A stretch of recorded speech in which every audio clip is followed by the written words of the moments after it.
Bismillahirrahmanirrahim. Assalamualaikum warahmatullahi wabarakatuh. Alhamdulillah, assalatu wassalamu ala rasulillah. Wa ba'du.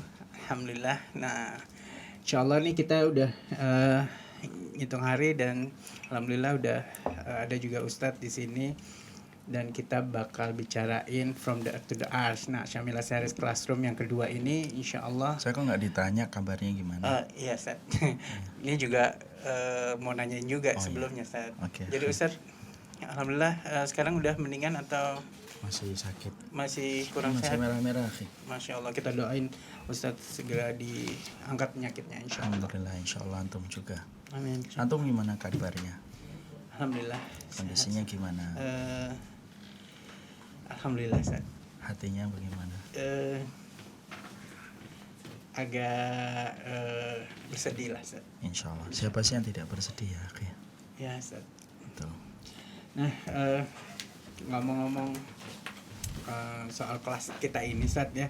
Jadi sebenarnya kita tinggal ngitung hari, udah masuk mau ke 10 hari, 10 days to go insyaallah. Nah, udah sebentar lagi kita 10 days left. Ya, sama Ustadz. Kayaknya insyaallah. Nah, insyaallah 10 hari lagi kita bakal menyelenggarakan Syamila Series Classroom yang kedua ini from the to the ars. Nah, sebenarnya persiapannya sudah sampai mana sih, Ustaz? Alhamdulillah, from the to the ars ini persiapannya sudah di atas 50%. Seluruh materi dan seluruh packaging dari yang dipersiapkan oleh tim Syamila Series itu sudah 50% lebih ya, Mas Gia ya? Masya Allah. Sudah 50% kan ya? Iya. Ya, 50%. Dan alhamdulillah yang tentunya sangat istimewa pada program kita Syamila Series yang kedua ini, bukan hanya saya tetapi nanti juga akan menampilkan para asatidz dari para pemateri-pemateri yang lain dalam bidang dan spesifikasi ilmu yang mereka kuasai. Ada Ustadz Zaidul Akbar, insya Allah ada Ustadz Felix, kemudian ada Ustadz siapa lagi? Abi Maki kemarin ya. Ada Ustadz Abi Maki. Kemudian ada Ustadz siapa lagi? Ustadz Salim Villa, ada Ustadz Rifki, dan Ustadz-Ustadz yang lainnya yang insya Allah nanti kita setting mereka 15 menit yang pertama, mereka terlebih dahulu, baru setelah itu sisanya saya menyampaikan sebagaimana urutan buku yang kita bedah dan kita bahas. Jadi Masya Allah selalu ada hal yang baru, sesuatu, ada yang something new dalam setiap program Syamila Series kita. Makanya kan sekarang sudah hampir 4.100 ya. Dan boleh saya sampaikan mungkin kita maksimalnya di 5.000. Nah, makanya tolong bergegas kalau ingin untuk mengikuti supaya tidak terlewatkan acara besar kita, berkumpulnya kita pada majelis Taman Surga untuk membahas tentang salah satu fundamental perkara kehidupan kita, yaitu adalah masalah sholat kita. Dan saya juga menyampaikan saya juga bersedih, salah satu di antara dosen saya dulu, Ustadz Muin, telah meninggal dunia. Baru hari ini saya mendapatkan kabar tadi beberapa saat sebelum live. Ustadz Muin ini dulu dosen saya di Fakultas Syariah, mata kuliahnya usul fikih. Kita mendoakan Ustadz Muin yang ada di Solo, semoga Allah mengampuni beliau, merahmati beliau. Allahumma fillahu warhamhu wa afihi wa'fu anhu warfa' darajatahu wa akrim nuzulahu wa wasi' madkhalahu waksilhu bil ma'i wasalji wal barad wa nakihi minal khataya ya kama yunaqqasu bal abiyatu minad danas wa abdilhu daran khairan min darihi wa zawjan khairan min zawji wa ahlan khairan min ahlihi. Dan tentunya kita harus paham ya kedudukan seorang guru di dalam ilmu itu. Kata para ulama, dan banyak sekali para ulama salaf itu menerangkan, orang yang mengajari kamu ilmu itu adalah bapak kamu di dalam agama. Bahkan sebagian besar ulama itu mengatakan kedudukan orang yang mengajari kita dalam urusan akhirat itu terkadang lebih besar daripada bapak kita kandung. Karena bapak kita kandung menjaga kita dari api dunia, dan orang yang mengajari kita tentang urusan akhirat menjaga kita dari api neraka. Ya, semoga Allah merahmati beliau, memberikan keberkahan kepada Ustadz Muin dan kepada keluarga yang ditinggalkan. Semoga mendapatkan kekuatan dan mendapatkan kelapangan dan diganti dalam irisan takdir yang jauh lebih baik insyaallah. Amin. Ya, Masya Allah. Nah, tadi juga udah sempat diinfokan sama Ustadz. Jadi kita akan tutup pendaftarannya di angka 5.000 dan insya Allah bisa kalau misalkan sudah terpenuhi kuotanya berarti tidak bisa mendaftar lagi, dan itu sayang banget karena ini insya Allah akan bermanfaat, akan kepake terus sepanjang hidup kita. Iya, sekarang sudah sampai 4.100 lebih.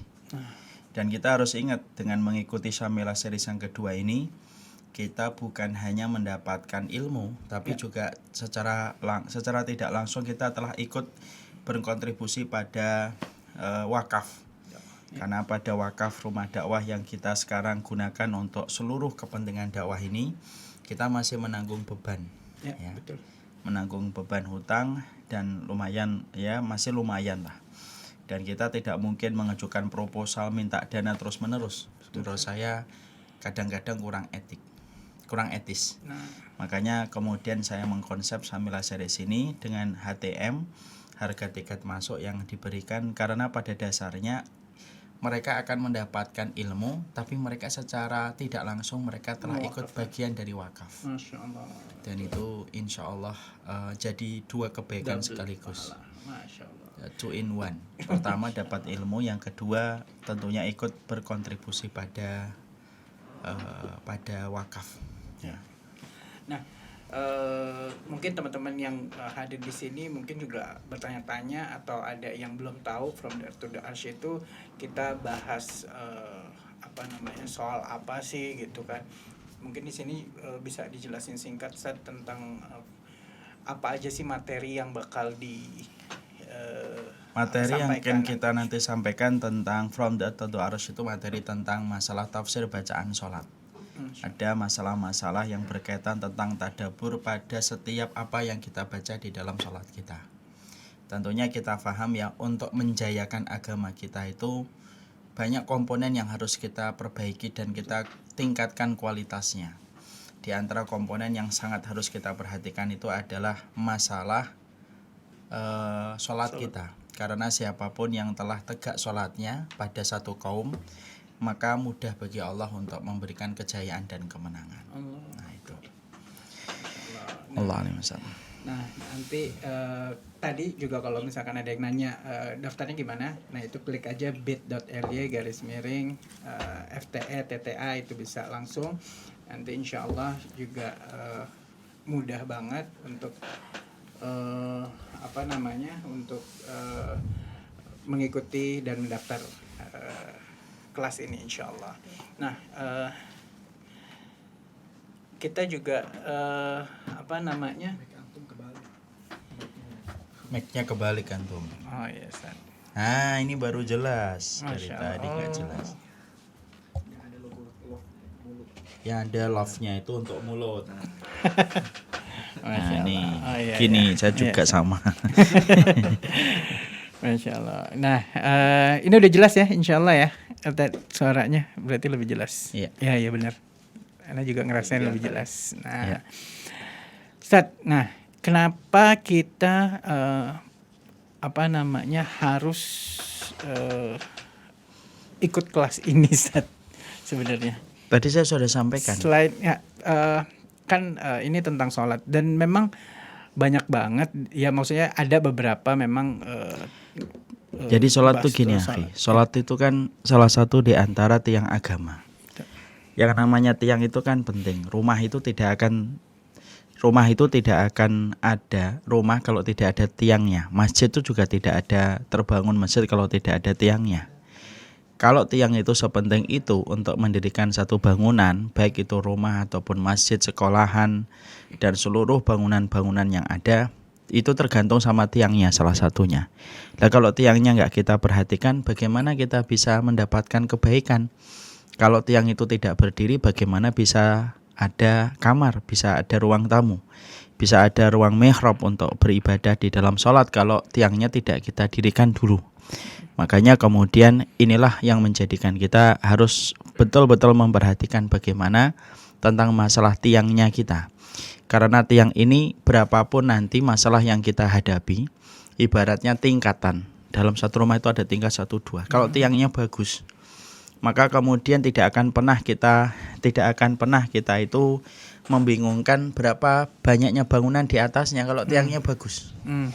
Makanya yang kita risaukan bukan masalah ujiannya, yang kita risaukan tuh salatnya kita. Kalau salatnya sudah benar, ujian sebesar apapun tidak akan pernah mengalahkan besarnya salat kita. Karena Allah itu menjadikan salat selalu lebih besar daripada setiap masalah. Percaya enggak? Allah itu menjadikan salat itu ketenangannya dan keuntungan dan profit yang kita dapatkan dalam salat itu selalu lebih besar daripada setiap problem yang dihadapi manusia. Makanya sampai dikatakan wasta'inu bisabri wassalah, meminta tolonglah kamu kepada sabar dan salat. Kenapa? Karena salat itu selalu lebih besar daripada masalah. Paham enggak antum? Kalau enggak paham minum dulu. Kurang air putih. Iya. Dia kurang paham, bisa digantiin nggak dia? Enggak, Ustaz, bukan Ustaz, anak paham aja. Masya Allah, paham Ustaz. Paham nggak? Ya. Jadi ya, itulah salat yang menjadikan kita akhirnya memahami betul bahwasanya ya memang sholat itu. Makanya orang yang sudah melaksanakan sholat itu kan terjaga dari setiap, dia mendapatkan hak untuk dijaga. Tidak boleh untuk kemudian didolimi, tidak boleh untuk dibunuh, tidak boleh dia untuk disakiti. Karena dia sudah mendirikan tiang yang dia bangun itu. Dan salah satu di antara fungsinya kita ini, dan salah satu fungsinya kita itu ketika memperhatikan kualitas kita sholat itu ya karena sholat itu mencegah kemungkaran. Dan salah satu di antara kemungkaran itu ya kedoliman. Dan masalah yang kita harus pahami ya, agama Islam itu tidak hanya dipenuhi dengan ajaran tentang keutamaan bulan Ramadan, keutamaan 10 hari yang terakhir di bulan Ramadan. Bukan hanya materi itu saja yang ada di dalam agama kita, tapi termasuk salah satu di antara materi yang sangat penting di dalam kehidupan agama kita itu adalah agama kita itu membahas detail tentang masalah kemungkaran dan kedoliman. Karena kedoliman itu masalah besar di dalam agama, tidak masalah ringan. Makanya sampai Hasan al-Basri itu mengatakan kepada kita, kedoliman itu ada 3. Ingat-ingat ya, supaya anak tidak perlu mengulang lagi. Supaya antum paham. Gak usah ditulis, ingat aja. Direkam. Yang pertama, kedoliman yang tidak diampuni oleh Allah. Ya. Yang kedua, kedoliman yang tidak dibiarkan oleh Allah. Yang ketiga, kedoliman yang dimaafkan oleh Allah kalau dia kembali kepada Allah. Antum kan bingung kan, kedoliman apa aja itu? Ya. Kedoliman yang pertama itu kedoliman yang tidak diampuni oleh Allah itu adalah kedoliman ketika melakukan syirik. Syirik itu sangel dia, susah untuk diampuni kalau dibawa sampai mati. Makanya syirik itu disebut dengan kedoliman. Inna syirka la dzulmun adzim. Sesungguhnya kesyirikan itu kedoliman yang gede. Kok bisa syirik itu dolim? Loh gimana nggak dolim ente sama Allah? Allah ngasih antum rezeki, Allah yang ngasih antum seluruh apa yang antum miliki pada kehidupan. Dan tidak ada satupun makhluk yang bisa memberikan manfaat itu kecuali Allah yang menetapkan. Tapi kok tega, sudah dikasih oleh Allah dengan begitu banyaknya dan tidak ada satupun yang tertinggal dan terlewatkan. Tapi orang kemudian mendatangkan tandingan bagi Allah. Ya itu kan dolim bener. Ya kan? Dolim. Makanya kemudian kalau kesyirikan itu dibawa sampai mati, kedoliman itu kalau sampai dibawa sampai mati, kedoliman itu tidak diampuni oleh Allah. Makanya salah satu doa yang penting bagi kita itu apa? Ya minta supaya betul-betul kita itu senantiasa terjaga diri dari kesyirikan. Yang pertama. Yang kedua, kedoliman yang tidak dibiarkan oleh Allah, yaitu kedoliman ketika kita itu mendolimi saudara kita. Nah ini hati-hati nih. Kalau kita sudah melakukan kedoliman, itu tidak ada hijab antara kita dengan Allah. Orang yang sudah berbuat dolim itu. Makanya Allah sampai menyampaikan dalam hadis qudsi, Inni haramtu dzulma ala nafsihi faja'altuhu muharraman bainakum. Sesungguhnya aku itu mengharamkan kedoliman kepada diriku. Allah itu tidak pernah dolim. Wa ja'altuhu muharraman bainakum. Maka aku haramkan diri kalian itu jangan sampai dolim. Karena aku yang berhak mendolimi. Contohnya gini. Jadi aku aja, misalkan gitu. Bahasanya itu kan, yang Allah yang berhak mendolimi aja. itu tidak mendolimi. Apalagi manusia yang sama sekali dia tidak punya hak untuk mendolimi orang. Makanya kan sudah sering saya sampaikan ya, kedoliman itu kepada manusia utang. Ya, yang kalau tidak dibayar hari ini, besok, kalau tidak besok lusa, kalau tidak lusa pekan depan, tapi pasti dia akan mendapatkan balasannya. Karena kedoliman itu dibalasnya 2 kali. Sholat, ada yang sholat itu dibalasnya ketika dia ninggalin sholat, di dunia nggak dibalas, dibalasnya nanti di sakor. Qalu lam nakum, qalu masalah kakum fi sakor, qalu lam nakum minal musallin. Kenapa kamu ini kok di sakor? Kami nggak sholat. Nah, itu bisa jadi orang yang nggak sholat itu di dunia baik-baik aja, tapi di akhiratnya baru masuk sakor. Tapi tidak berlaku bagi kedoliman. Ini jenengin dolim. Kalau sudah orang itu dolim, di dunia dibalas dulu, baru nanti di akhiratnya dibalas lagi. Jadi berapa kali? 2 kali. Makanya sampai kemudian dikatakan di dalam satu riwayat, babani maftuhani muajjalani uqubatuhuma fid dunya wal akhirah. Ada 2 pintu yang nggak pernah ditutup oleh Allah. Artinya Allah terus akan memperhatikan dosa itu untuk Allah berikan hukumannya, yaitu adalah kedoliman dan durhaka kepada orang tua. Makanya ketika kita berdoa, kita kan berdoanya gini, Rabbi firli warhamni. Kenapa sih ada Rabbi firli warhamni? Ya Allah, ampuni saya, rahmati saya. Artinya ghafaro itu ditutupi, ya Allah, dosa saya tutupi ya Allah. Kalau warhamni, rahmati saya, artinya dosa yang telah aku lakukan jangan sampai menimbulkan balasan darimu. Itu karena yang kita khawatirkan dari dosa itu bukan hanya dosanya, tapi pasti ada hukumannya dari Allah. Apalagi kedoliman. Dosa secara umum aja ada balasannya dari Allah. Bukankah antum kalau ada di sebuah kantor, antum melakukan pelanggaran, ketahuan sama HRD, dikasih SP atau tidak SP? Pernah kerja kan antum kan? Kasih SP kan? Kalau kemudian antum bantah, SP2 kan? Kalau antum bantah lagi dan tetap melakukan kesalahan yang sama, dikeluarkan secara tidak terhormat, nggak mendapatkan pesangon. Dosa itu yang kita khawatirkan itu bukan hanya dosanya, tapi hukumannya. Makanya kenapa kalau kita meminta ampun tuh Rabbi firli warhami, ampuni saya ya Allah dan rahmati.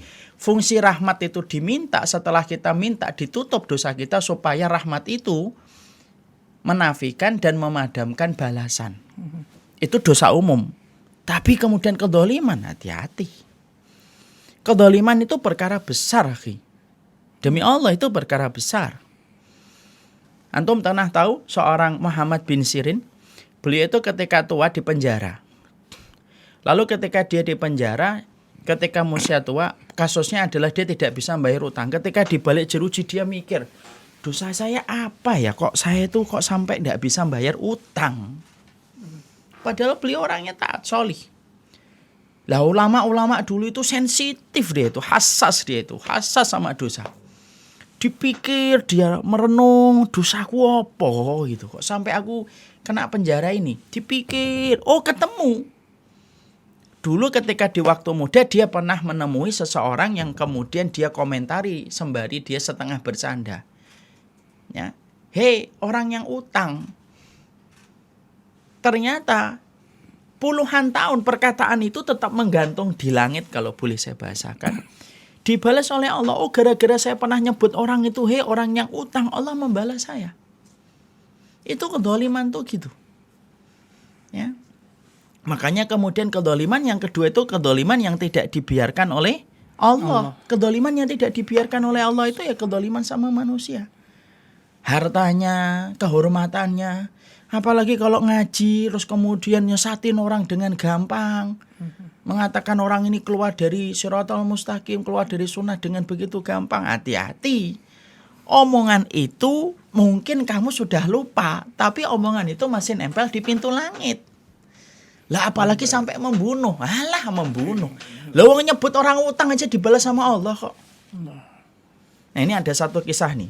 Dulu itu ada seorang sahabat namanya tuh kalau nggak salah Mulaham bin Jasamah. Ya, Mulaham bin Jasamah ini ikut perang sama Rasulullah. Ketika pada waktu perang, ada orang itu kemudian dia itu ketika sudah kalah, dia ngucapin asyhadu alla ilaha illallah wa asyhadu anna muhammadar rasulullah. Tapi tetap dibunuh sama Mulaham bin Jasamah. Ketika ditanya kepada Rasulullah SAW, ya ketika kemudian terdengar oleh Rasulullah SAW, ditanya Mulaham bin Jasamah ini, loh kamu ini kok bunuh orang gitu loh, padahal dia sudah bersyahadat. Lalu kemudian dijawab, oh iya, ya Rasulullah, sesungguhnya dia syahadat itu muta'awidhan. Dia itu syahadat itu karena dia pengen nyari perlindungan.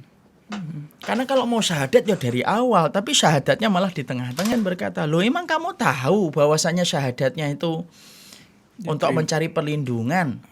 Bedah itu dadanya. Terus Mulaham bin Jasamah itu berkata, emang kalau saya bedah saya tahu tentang hatinya ya Rasulullah gitu. Terus kemudian kata Rasulullah, loh kalau kamu itu hatinya tidak tahu, lalu kenapa kamu tidak bisa untuk menerima perkataannya yang dohir ketika dia bersyahadat? Allah. Dibunuh itu. Walaupun secara logika, apa yang dikatakan oleh Mulaham bin Jasamah ini kan logis kan? Orang itu baru syahadat ketika sudah mau kalah. Berarti sangat dekat dan relevan kalau dia betul-betul pengen nyari perlindungan kan? Ya. Tapi ternyata Rasulullah itu tidak menerima itu. Dan antum tahu nggak akhir dari kehidupan Mulaham bin Jasamah ini? Dalam satu riwayat disebutkan dia ketika mati, bumi itu nggak nerima dia, dipentalkan dia, dipentalkan lagi 3 kali. Allah. Nah, di situ kita dapetin masalah nyawa itu masalah besar dalam agama Allah. Makanya membunuh seorang muslim itu ya diancam dengan azab, diancam dengan laknat, dimasukkan ke neraka. Bahkan dikatakan dalam surat An-Nisa itu dengan kata khalidina fiha. Khalidina fiha. Khalidina fiha itu seakan-akan dikatakan dalam ayat itu selama-lamanya di dalam neraka. Antum tahu nggak? Orang yang membunuh itu kan dia tidak syirik ya. Tapi kenapa kok diterangkan khalidina fiha? Karena ada yang namanya syibhul khuldi, syibhul khulud. Ada yang namanya al-khulud, ada namanya syibhul khulud. Al-khulud itu dosa yang menyebabkan pelakunya di dalam neraka selama-lamanya tidak akan pernah bangun lagi. Itu namanya khulud. Khalidina fiha. Ya. Tapi ada yang namanya syibhul khulud. Syibhul khulud itu apa? Menyerupai dia. Menyerupai selama-lamanya, saking lamanya di neraka. Bunuh satu nyawa itu, saking lamanya di neraka. Itu hampir-hampir kayak orang selama-lamanya di dalam neraka. Karena nggak naik-naik dari neraka itu. Itu namanya syibhul khulud namanya. Makanya kemudian kezaliman itu hati-hati utang. Besar itu. Karena membunuh satu nyawa kan seakan-akan membunuh satu manusia semuanya kan. Maka itu yang menjadikan akhirnya kezaliman kepada sesama makhluk itu Allah yang turun tangan langsung. Pernah ngeliat nggak kejadian yang kita yang kita peroleh itu? Ada orang dia gemes sama tikus karena tikusnya mungkin banyak ngerusak dan banyak ngerat gitu ya. Ditangkap kemudian dibakar ekornya. Bunuh tikus itu kan boleh. Ya. Tapi jangan disakiti kan. Dibakar kan nggak boleh kita bakar. Karena yang berhak untuk membakar itu Rabb yang memiliki api, yaitu adalah Allah. Lah dibakar tikusnya. Apa yang terjadi? Tikus itu masuk ke rumah orang yang membakar, dalam waktu sekejap rumah yang orang yang membakar itu terbakar bersama dengan tikus itu yang terbakar. Bahkan Syekh Mufti Ming dan kemudian Syekh Nabil, 2 ulama besar yang sering kita jumpai di YouTube, sampai berkata, kalau sama tikus saja ketika dia terdolimi, walaupun tikus juga boleh dibunuh, tapi dibunuhnya dengan cara yang tidak hak, yaitu cara dibakar, Allah yang turun langsung. Dijadikan orang yang membakar itu diterbakar rumahnya. Itulah namanya kezaliman. Dzaliman itu masalah tidak ringan, masalah besar. Dan kita harus ingat, kalau orang yang sudah terdolimi diem, hati-hati kita. Kenapa? Berarti antara dia dengan Allah sudah tidak ada lagi hijab dan tidak ada lagi penghalang. Berarti dia sudah menyerahkan sama Allah. Kalau sudah menyerahkan sama Allah, terus siapa yang bisa menghalangi? Makanya dalam Islam itu kenapa kita nggak boleh gampang nyesatin, nggak boleh gampang untuk utang dengan niat tidak mau bayar. tidak boleh gampang melukai, tidak boleh gampang mengalirkan darah. Itu semuanya dijaga di dalam Islam. Karena apa? Kalau ente anggap itu ringan, kamu salah. Allah yang akan turun langsung. Nah, itulah yang menjadikan kita akhirnya memahami kedzaliman itu barang besar. Makanya kata Hasan Al-Basri, dia termasuk salah satunya adalah kedzaliman yang tidak akan dibiarkan oleh Allah. Allah yang turun langsung. Ya kan? Nabi aja sampai khawatir kan. Makanya kan saya sudah pernah nyampaikan, dosa itu ada dua. Dosa hakullah sama dosa hakul adami. Ada dosa yang kemudian, dosa itu dua. Dosa hakullah, dosa haknya Allah. Ada dosa hakul adami, ada dosa yang berkaitan tentang haknya manusia. Dosa yang berkaitan haknya Allah itu apa? Ente nggak sholat, ente nggak puasa, ente nggak bayar zakat. Itu hakullah. Ente taubat nasuha, insya Allah Allah terima. Itu dosa hakullah. Tapi ada dosa yang kedua namanya hakul adami. Dosa yang berkaitan tentang haknya manusia. Itu nggak bisa. Itu gampang untuk diterima kecuali sampai kita mendapatkan keridhaan. Kalau antum gibahin orang saja tidak bisa dimaafkan dengan gampang sampai kita minta ridho orang yang kita gibahin. Lah apalagi ente bunuh. Allah. Itu namanya kias aulawi gitu, kayak gitu. Loh kalau ente gibahin orang saja, kamu tidak akan dimaafkan dosamu dari gibah itu sebagaimana ayyuhibbu ahadukum ayyakulalah ma'akhihi maitan fakaritumu, sebagaimana kamu makan bangkai saudaramu, itu gibah. Ente harus minta izin dulu, minta keridhaan dulu, ya, minta keridhaan dulu dari orang yang kemudian ente gibahin. Kalau dia sudah ridho, baru kemudian ente dihapuskan dosa gibahnya.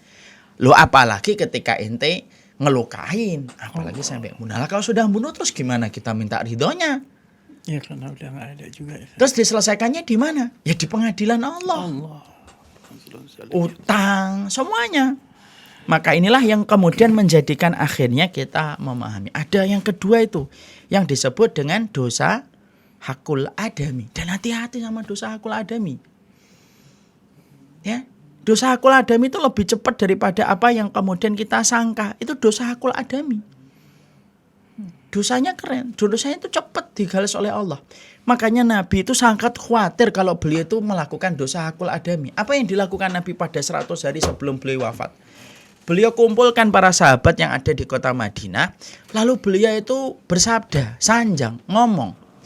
Di antara kalian ini, kalian harus tahu akan datang satu hari tidak lagi bermanfaat harta dan nyawa.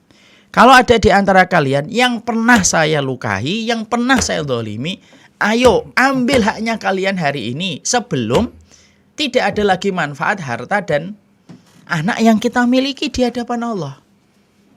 Ya para sahabat kan ngerasa kapan Rasulullah dolimin mereka kan.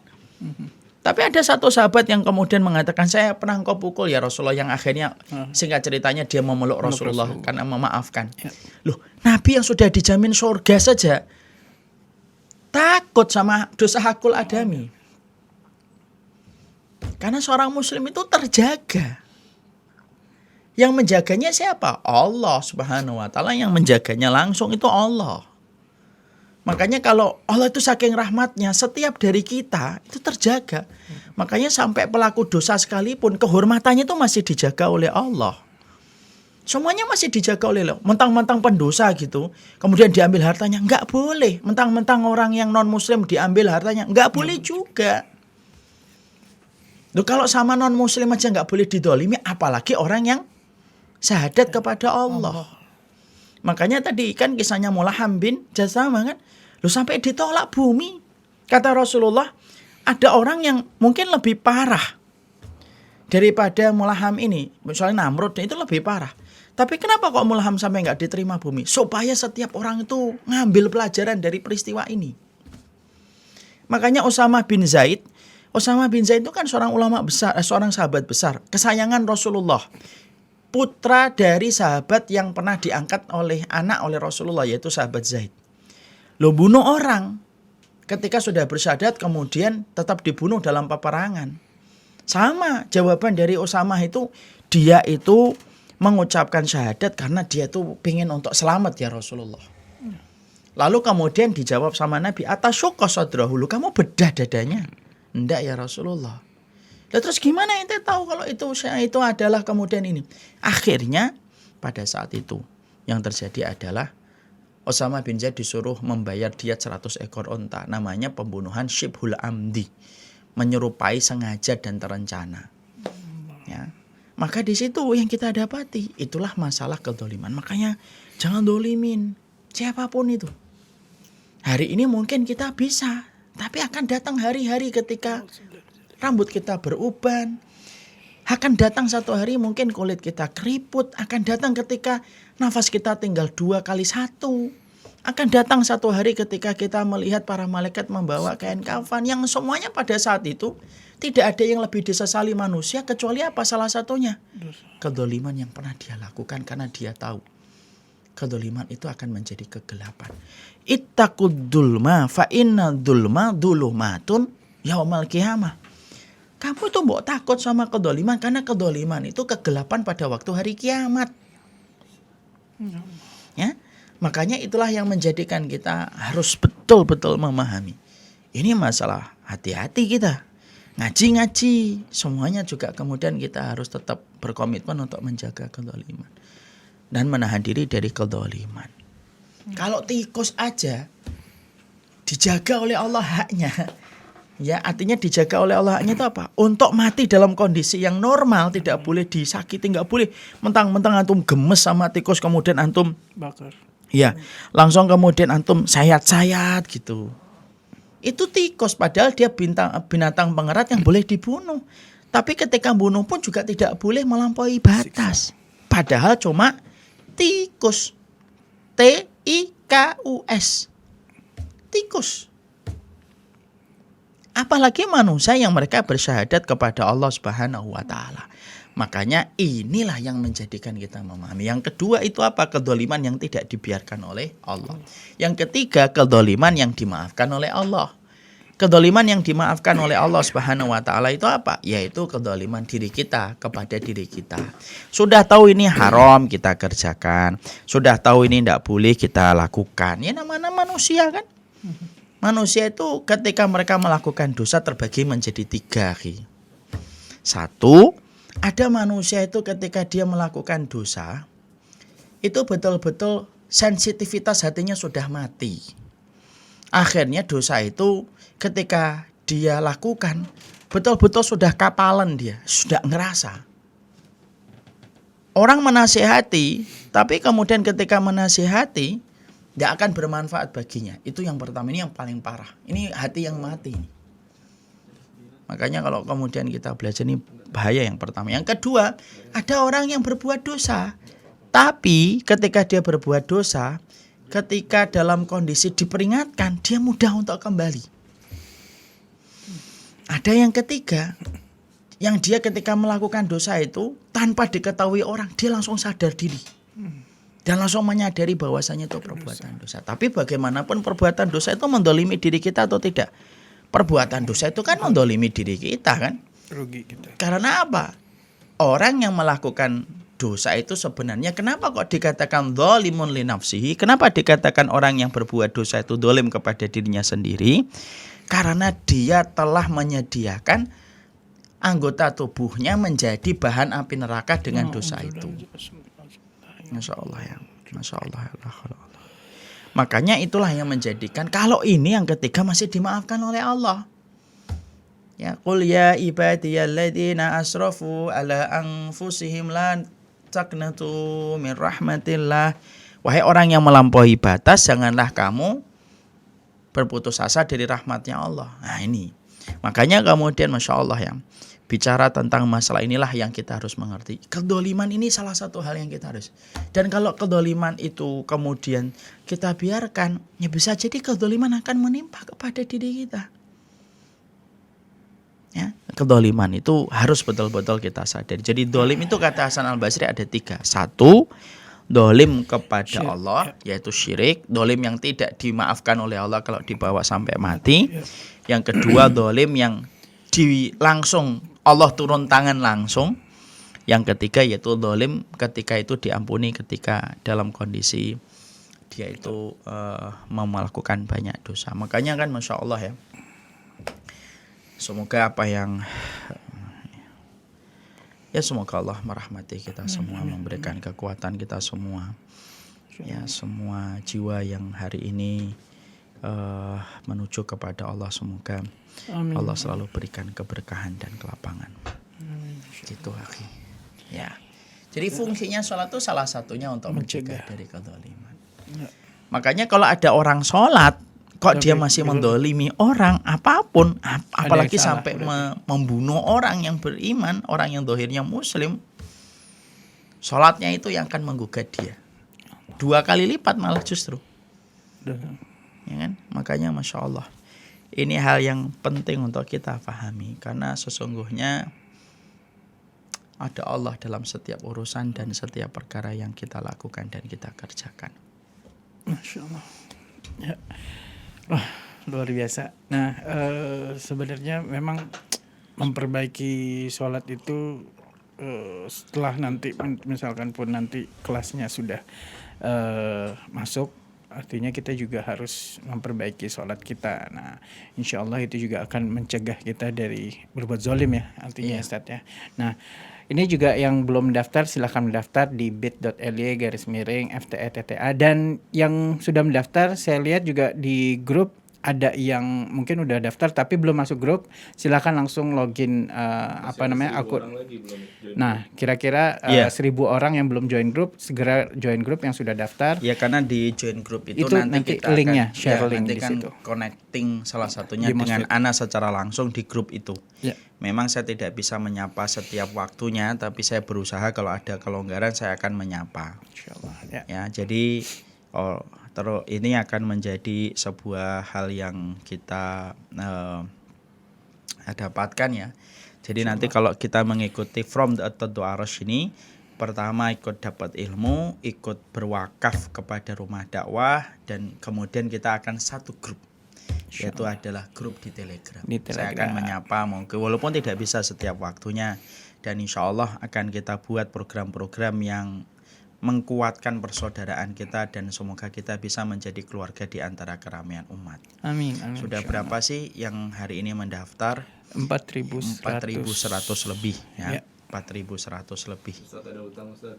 Apa itu? Hilyah Thalibul Ilmi. Ya, dan juga kemudian di dalam grup sebenarnya itu di grup itu setiap waktunya akan ada namanya kajian Hilyah Thalibul Ilmi, yaitu perhiasan para penuntut ilmu, karena banyak sekali kita ini tidak ngerti apa yang seharusnya dilakukan sebagainya. Jadi dapat 2 kajian kitab Hilyah Thalibul Ilmi, walaupun sempat terhenti hampir 1 bulan karena berbagai macam kondisi dan hal, tapi insya Allah akan kita mulai kembali insya Allah. Insya Allah. Nah, tadi juga udah diinfokan. Nah, segera juga masuk ke grupnya. Jadi bisa dilihat juga. Nah, karena Hilyah Thalibul Ilmi sudah dimulai dari pas beberapa waktu setelah masuk pendaftaran dan sudah join grup. Nah, di situ bisa kita cek di audionya. Nah, untuk yang belum masuk grup, bisa dibuka login akun Mosfitnya, nanti join grup Telegram tuh ada, nanti klik. Ini banyak sekali yang nanya gimana cara mendaftarnya. Mungkin banyak yang terlewatkan dalam postingan-postingan kita sebelumnya. Mungkin caranya langsung daftar di nomor telepon yang berikut ini. Coba diganti, Fadil. Bisa nggak? Nggak bisa ya? Itu ada bisa di 085, bisa lewat WhatsApp, nanti diarahkan. Bisa lewat WhatsApp yang memudahkan. Ya, 0857 751 50057. Nah, itu juga bisa nanti di Untuk masuk ke grup kita itu harus dalam kondisi sudah mendaftar From the At-Taddu'arash. Ya. Jadi silahkan untuk ini ada nomornya di belakang nih. Sekali lagi saya ulangin, 0857 751 50057. Ya. Coba ditulis di sini jadi dipinkan di sini Fadil. Nanti ada admin yang akan membantu untuk mendaftarkan From the At-Taddu'arash. Ya, atau ini ada beberapa linknya, bit.ly FTTA, atau kemudian nomor teleponnya. Tolong ulangi Mimin. Sejak kapan saya namanya Mimin? Ya, 0857 751 50057. Itu bisa Ini nanti ada dibantu. dari Samila Series 0857 751 50057. Ya, itu juga bisa nanti dibantu insyaallah sama admin. Tapi Ya, insya Allah kita lihat di storiesnya.